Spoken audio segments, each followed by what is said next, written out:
الوحيدين اللي عايزينك ممكن تبقى احسن منهم هو الاب والام. لما حد بيجي لي كده بساله سؤال، اقول له هو النقد جاي لك منين؟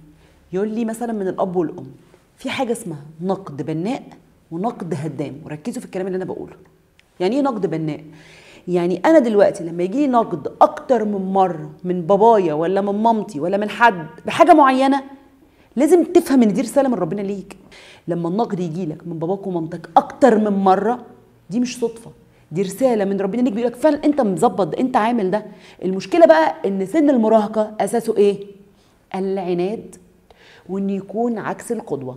نصيحه مني عشان السنه دي تبقى بخير كده وتكمل ان شاء الله باذن الله لو انت في ثانويه عامه، نصيحه مني انتبه للنقد بتاع الاب والام بالذات، لان دول نيتهم ايجابيه، بس هم مش عايزين حاجه غير ان انت تبقى احسن منهم. انا دايما اقولها، الوحيدين اللي عايزينك ممكن تبقى احسن منهم هو الاب والام.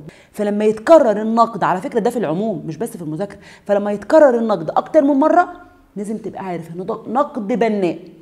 ممكن تبقى طريقتهم غلط، يعني ممكن تبقى طريقتهم انت ما بتذاكرش، انت بتضيع وقت، انت هتفشل، انت مش عارفه ايه، انت اصلا ما فيش فايده فيك.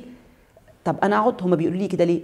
يبقى انا فعلا بضيع وقتي، يبقى انا فعلا كذا، يبقى فعلا، وابدا انتبه. مجرد ما توصل لك الرساله والله العظيم تلقائيا هما هيوقفوا النقد.